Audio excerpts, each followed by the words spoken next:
baalageen abbaa argite immoo afaan natti laaqattu jechuudha. Ililliin amma nama taate ana na arrabsaa jirti. A'uuz billaa minnish.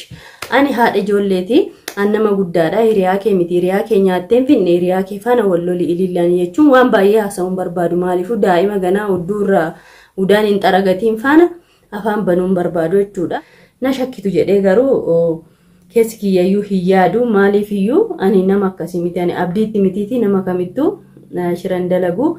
Ishuma kana ni shakki anuu deebi'ee jechuudha. Akkuma isheen na shakkite gizeen egaa wal jala jijjiirraadha. Maali yoo jettan poolisa fidi jedhee osoo kadhu maaf poolisa hin finne? Ani immoo zaalikaatti poolisuma takka hin fidu. Gaafa hin fidu immoo hin fida. Gaaf kana isiniin hin jedhu. Gaafa sana hundi keessanuu itti qaannoftu. Garuu agasiifani mucattii kana shukkuumee waan ishiin nama goote kana guutuu deeffadhu malee eega mana kiyyanaa dhuftee gadhiisaan jiru. Maaliif gadhiisaan ishii dhufe ka? An barbaachanna inni isaan dhiise. Isaan irraa gore warra na tuqe warra ifa gala dhufe natti geesse hunoo hidhaatti naqe. Ishii kanas guyyaa eeggadha. Cal jedhee mana hidhaa yoo geesse teessee kobzii ishii nyaatti ni jiraatti. Hin azabaan xiqqoo ni azabaan mana kiyya nazarsiifadhaa waa hunda hojjechiisa. Ani yeroodhaaf maadaamiidha kunoo harka kiyya akkana bareeffadhee fataa zanaa jechaa jira jechuudha. Amma nuun jeeqiin ililli muudiin qabdati faaraadha dhugaa sitti maa jechuudha. Gowwaa dayyuusa hollaa caaltuu galtaa miti naqaa jechuu yaali. Asuma nyaama amma jettu hojiidhaan waa agarsiisas baasee abdiidhaaf dhaabbadhu. Egaa nuti abdiin dhaabbanne egaa nuti diina abdii taane aniin faagan diina abdii ta'e ana kanarra aaniiti shurxaa fidiitii na qabsiisi ijoollee kiyya faana alaa xulanasii qabamu ofii kiyya gabbayee jechuudha. Ofitti waan ani amanuuf badii takka waan hin qabneef fataa zanaa jedhee gadi sitti immoo tof yoon ani asii fidee mana kana sii banee mana naa banuu diddee akkana na gootee waan kun suni ulaallee narraa banuu diddee maal taatee tortortittiin kuni maalittiin kuni naan jettaan tortortuu miti intala koo rabbi siyaa tortorsu aboo. Namni bishaan ibsaamunaan osoo jiru hin tortoru. Afaanuma haasoftu hin beektu. Yaani gubbaan ishii miskiina fakkaattee mucayyoon a'uuz billaa min sheexan maal haadhoo koo maal si godhe? Shulxaa ishitti fiduun daruurii miti. Poolisni maal hodhaati naan jechaa oolte deemte gaafa sanallee. Eega poolisni maan goone afaan maa bantaree asirra teessee yoo ati dhuguma dhalattee haati keessi dhaltee onnee qabaattee dubartii cimtuu taate anuma kana wajjin meena qabsiisi. Sin sodaadhani amma beena sodaachisuudha haa ta'u. Waan akka ta'een beeku quuxoon kun guutuun jechuudha. Anatu isin lamaanuu ana dabarsee isin kenna. Ani dabarsee ishii sitti kenna. Mushkuta mana kiyya keessa dhuftee ala kana alatti ana gadi sii baasa. Zaalikaa jechuudha ana gadi sii baasa. Fidi shurxaa. Mee atuu fidi. Atuu nama ta'e. Moo yoo kanaa miti jette wallaahi mana kiyya koottu walitti si gadhiisee humna kee hin beekte akka ishiin lafaan sirigdee si tumtu bar. Egaa waraabessi darbee sareen dutti jedhanii ogummaa kanii. Egaa wanti darbee ol baatee afaan bantee jechaadha mucayyoon ilillii jedhan suni. Assalaamu alaykum ashamaa harka fuunee kabajamtoota furdiftoota keenya jirra jirtuu bakka jirtanitti nageenyi kiyya sinaa qaqqabu jechaa egaa. Nama tokko yoo kabajaatti gootan kabajaa hin qabu jechuudha. Ani garuu akka isheen na arrabsite kana deebisee arrabsuu hin barbaadu jechuudha. Ililliin kan amma afaan bantu. Waan ishiin jette sanallee deebi'ee jechuun barbaadu. Maaliif ani namni na guddise cawaadha mu'addaba. Haadha gaarii abbaa gaarii na guddise alhamdulillah jechuu barbaada. Nama na arrabsu kan na arrabse rabbumti narraa haa arrabsu jechuudha. Abdii gargaaraa hin jirtu cinaan dhaabbannee ni kijibdii har'uma ol baatee viidiyoo waraabdee na arrabsaa jirti jette. Mee viidiyoo sanarratti arrabni yoo jiraate isiniin kunoo anaan adabbii natti gochuu ni dandeessanii. Arrabni yoo keessa jiraate irra deddeebi'aa dhaggeeffadhaati. Mee waan koo kana badiin kee jedhaati naaf barreessaa jechuudhaas jalatti illee arrabsa tokkoon arrabsinanii osoo ishiin achii makartuu osoo ishiin olii gadi afaan bantee deemtu. Mucaa namni meeqatti taphatee mucaa itti waan isaan hin godhin hin jiru jechuudha. Abdii kana jechuudha. Hundi kaan dhufti kaan itti taphatti kaan maa irraan dhorkiin zaalii kuma sanaa maa irraan dhorkiinii jechuudha. Gaaf mana tokko keessa jiraattan gaafa ishiin summii laattuuf gaafa ishiin isa jala qirqir jettu ati gaa jaalallee isaatii ani jaartii isaatii abdiin kakiyyaa jettee afaan bantee miti. Eega kana ta'e maa irraan dhorkatiini. Onnee immoo yoo qabaatte dhugaadhaan onnee yoo qabaatte yoo intala namaa taate. Gaafas dhuftee afaan banaa oltee deemte sana maa poolisa fiddee hin dhufiinii amma ani asirratti waan takka jechuu barbaada isiniin kunillee ijoolleen takka takka hunda keessan osoo hin ta'in maafatu dabarsitee hin kennine maaliif dabarsee kenna ani ganaa waan irraa dalagadhu qaba waan yaade qaba waan yaade sun immoo kana jedhee asirra isinitti mun barbaadu gaafa guyyaa sani agartuu jechuudha waan godhu tokko an of eeggannoon godha ilaalladhee godha akka nammiinettis akka immoo ishiin illee hin miidhamne jechuudhaan kan hin barbaadu hin miidhamne jechuun seerri nama kamiifuu qixa waan ta'eef ani karaan seeratti deemu anabbe garummoo ijoolleen tokko immoo na yaaddanii naaf dhiphattanii ijoollee kee guddifadhu waan koo mucayyoon kun simiitii kijibaaf dhuftee jettanii anaaf jecha kun galatooma isiniin jechuu barbaada maaliifuu namni kun namaa yaadeeyyuu waan adda addaa namaaf barreessuun waan guddaadha jechuudhaan zaalikaa kana jechuun ammallee kutaa biraatti itti qollofee jira jechuudha ani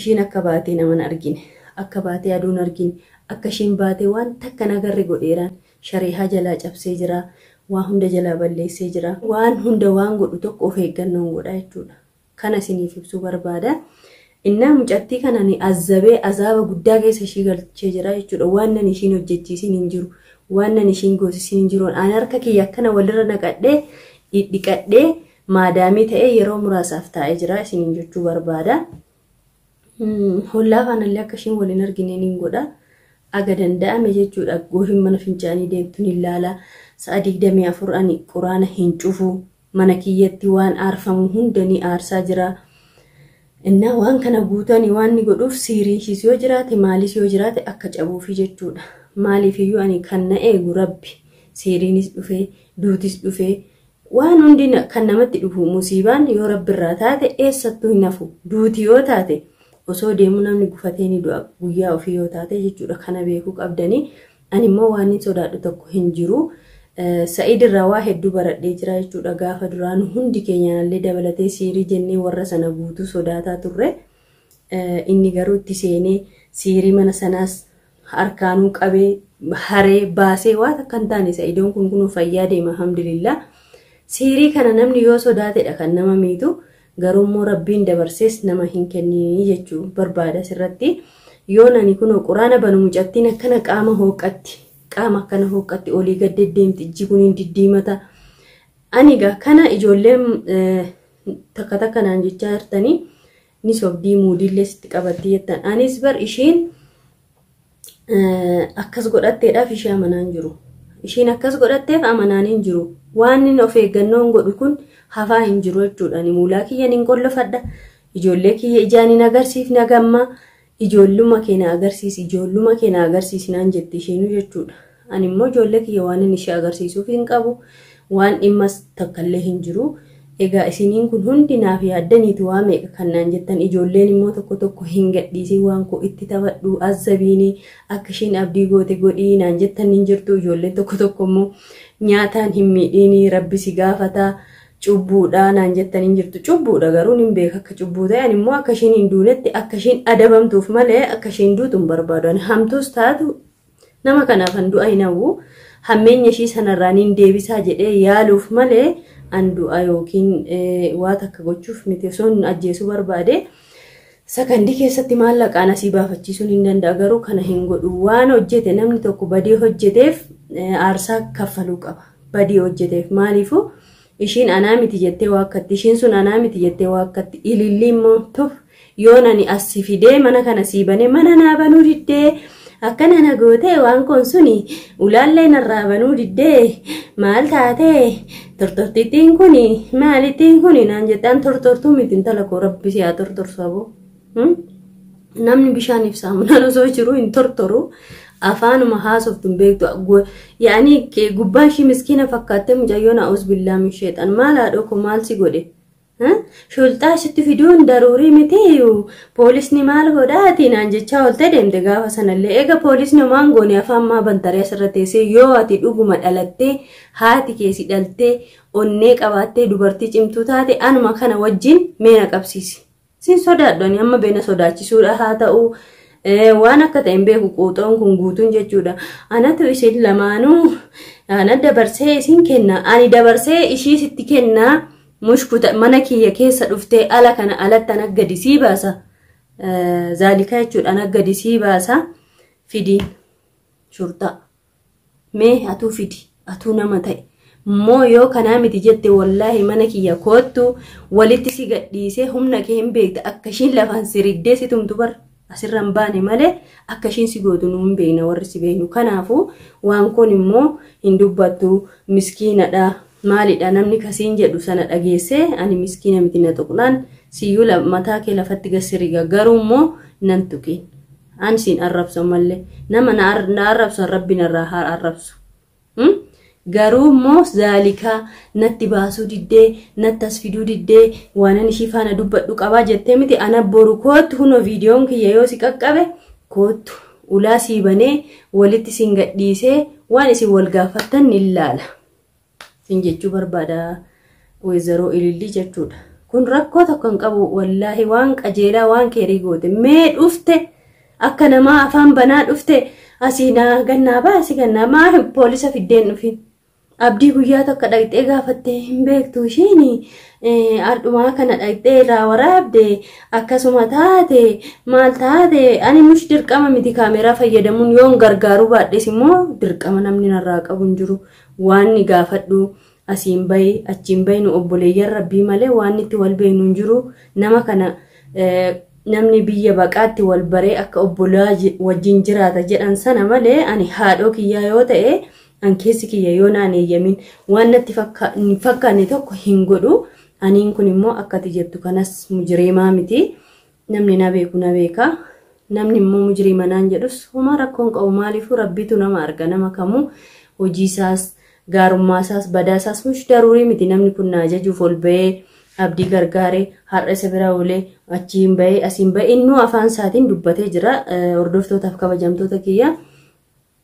Viidiyoo isaarratti jechuudha galatoomii haadha sakkee bar isiniyyuu rakkattanii maal mojjiyyuu na bira dhuftee yoo si argan waan biraas irratti himuu danda'u naan jedhee jechaadha abdiin ani garuu zaalikaan na bira jirti akkas goonee akkatti wallollee akkas godhaa jira jedhee himuun nama dhibamee ofii isaatii sammuun kun waxxaramee jirutti oduu deddeebisuun maal laaf godha jedheeni malee an zaalikaan hin jirti jedhee boru ganama yoon abdii waamee asitti mana yaalaa yoo ba'ee jedhe waamee kunoo zaalikaan jedheen maal rakkoo qaba rakkoon qabanii hanne zaalikaanis waan gurmaa'ee hojjedhu miti ani waan keerii dalagatu malee waan mujrimaa waan siirii waan shirrii kana dalaguu hin barbaadu. Alhamdulillah rabbil alamin ani shaffaxadhee akka nama tokko jiraataa jira. Biyyaan baa keessatti namni takka maqaan dhahuu hin danda'u. Baalageen abbaa argitee immoo afaan natti laaqattu jechuudha. Ililliin amma nama taate ana na arrabsaa jirti. A'uuz billaa mihnish. Ani haadha ijoolleeti. An nama guddaadha. Hiriyaa kee miti. Hiriyaa kee nyaatteen finne hiriyaa kee faana walloli ilillaan jechuun waan baay'ee haasa'uun barbaadu. Maaliifuu daa'ima ganaa hudduu irraa udaan hin xaragatiin faana afaan banuun barbaadu jechuudha. Namarra waa dhara kaa'uun gaarii miti boruu keetiifuu siifuu jechuudha. Dhuguman tala cimtuu hayyuu yoo taate gaafa ishiin mana keetti miila keerraa sii gadi si ejjettu sana maaliif ishii mo'attee deemtee seeratti hin kennin dayyuusa taate ofii keetii afaan bantaa jechuudha. Mallee asirraani waan ati jetteef waan naa irraa hir'atu takka hin jiru. Ati jetteef waan naa dabalu takka illee hin jiru. Waan hojjedhu tokko immoo kasammuun kiyya na hajaje waan natti fakkaate waan hin ta'a jedhee ofii kiyya itti amane malee waan namni naan jedhe hin deemanii jechuudha. Waan namni naan jedhe immoo nin laala nin xiinxala nin madaala wanti kun naa ta'a laata nama madaalli kiyya keessa galfadhee asiin yoon jedhe asiin na baasa jedhee hadda baafadhee malee cal jedhee jetti zimmettee mucayyoon annama akkasii ishiin se'uyyuu ishiin beeku akkasi dheessatti na beektu silaan maabara keessan jiru guruuppii keessan jiru guruuppii jinnii guruuppii maraacha ammallee ani xiiqiin na qabe xiiqiin dammarra mi'ooftii jedha mitiiree mammaakni ani xiiqiin na qabe asitti mucattii hambaa kana azzabaanii jira jechuudha. Ishiin gatii harka ishee haa argattuuf akka ishiin abdii goote kana gochuu barbaada. Ani summii laadhee yookiin immoo ishii waa godhuu osoo hin ta'in hojiidhaan azzabaanii jira. Saalaa kana dhiqsiisee jidaara kana dhiqsiisee uccuu kana dhiqsiisee waan ani ishiin godhin hin jiru uccuu alaa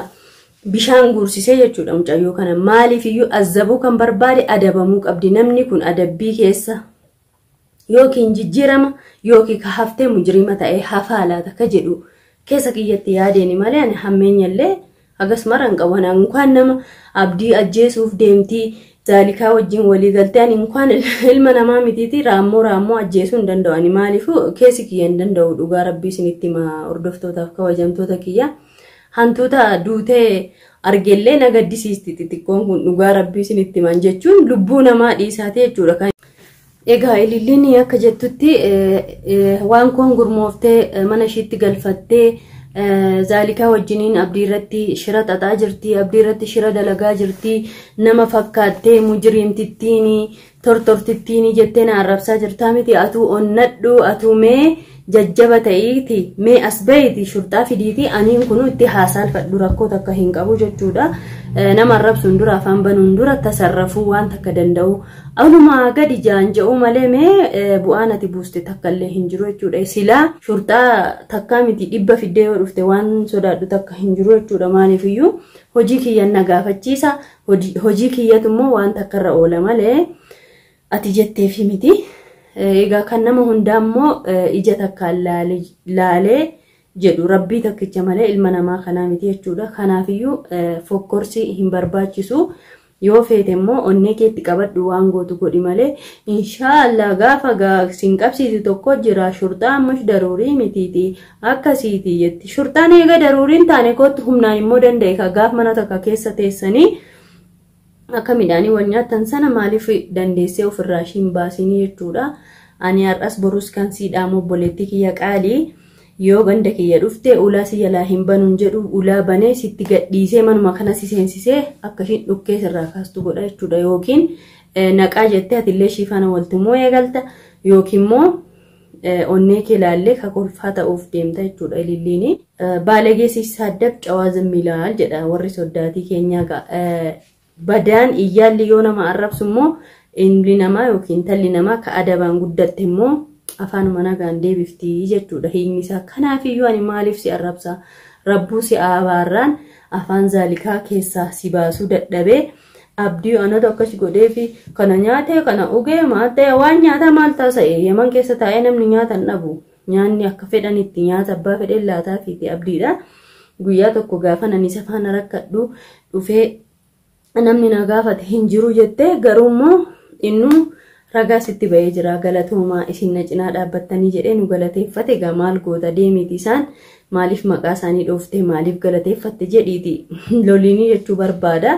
Immoo aniin kun kan inni namaaf godhu galata namarraa eeguuf osoo hin ta'in ofuma kiyyaaf waan bareeda yoo dalage namatti tola. Namni uumama isaatiin waan badaas oguu dalaguudas jedhuun takka hin jira waan immoo gadhees yoo dalagu tokko gammachiisu ni jira. Namni kamuu akkuma fuula isaa yaanni isaas addadha jechuudhaan immoo aga danda'e yoon gaarii dalage natti tola isiniin jechuu barbaada. Hordoftootaaf kabajamtoota kiyya na shakkitu jedhee garuu keessi kiyyayyuu hin yaadu maaliifiyyuu ani nama akkasii miti ani abdiitti mitiiti nama kamittuu shiran dalagu ishuma kana ni shakke anuu deebi'ee jechuudha. Akkuma ishiin na shakkite gizeen egaa wal jala jijjiirraadha. Maali yoo jettaan poolisa fidi jedhee osoo kadhu maaf poolisa hin finne ani immoo zaalikaatti poolisuma takka hin fidu. Gaafa nin fidu immoo nin fida gaaf kana isiniin hin jedhu. Gaafa sana hundi keessanuu itti qaannoftu garuu agasiifani mucattii kana shukkuumee waan ishiin nama goote kana guutuu deeffadhu malee eega mana kiyyanaa dhufte gadhiisaan jiru. Maaliif gadhiisaan ishii dhufe ka han barbaachanna inni isaan dhiise isaan irraa gore warra na tuqe warra ifa gala dhufe natti geesse kunoo hidhaatti naqe ishii kanas guyyaa eeggadha. Cal jedhee mana hidhaa yoo geesse teessee kobzii ishii nyaatti ni jiraatti. In azabaan xiqqoo ni azabaan mana kiyya nazabsiifadhaa waa hunda hojjechiisa. Ani yeroodhaaf maadaamiidha kunoo harka kiyya akkana bareeffadhee fataa zanaa jechaa jira jechuudha. Amma nuun jeeqiin ililli muudiin qabdati faaraadha dhugaa sitti maa jechuudha gowwaa dayyuusa hollaa caaltuu galtaa miti naqaa jechuu yaali asuma nyaama amma jettu hojiidhaan waa agarsiisas baasee abdiidhaaf dhaabbadhu. Egaa nuti abdiin dhaabbanne egaa nuti diina abdii taane aniin faagan diina abdii ta'e ana kanarra aaniiti shurxaa fidiitii na qabsiisi ijoollee kiyya faana alaa xulanas qabamu fi kiyya gabbayee jechuudha. Ofitti waan ani amanuuf badii takka waan hin qabneef fataa sana jedhee gadi sitti ba'a jechuudha. Zaalikaayyuu qabsiifadhu na bira jirti kunoo jedhee sittime karaadhaa si deebise ulaarraa si tumti si ajjeefti siif yaadeen immoo Lakki kunnaan ta'u jettee egaa akka harree sana si naa doqqostuu feete anatu sitti gadhiisa rakkoon hin jiru boru ulaatu miikootu bilbila kiyya ni qabda sii bana abshira habiibti. Kanadha hordoftootaaf kabajamtoota kiyya agas maranii ishiif deebisoo osoo hin taane ijoolleen tokkollee kan akka ishee yaadda waan jirtaniif siniifis deebiidha jedheeni. Kanaafiyyuu zaalikaan keenya gaasitti zaalima ishii godha malee hin gadhiisu jechuudha. Taraanatti yaa'anii waan isaan mujriima naan jedhaniif takka hin jiru jechuudhaan mujriimummaa akkasiin qabu akkattis nanumni rabbi alhamdulillah.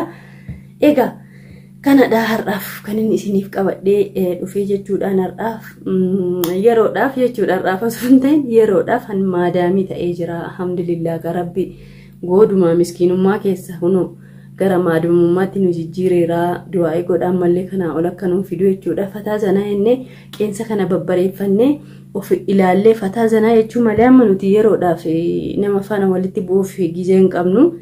Bakka amma ishee of tottolchinee fataa zanaadha waan kun galatooma.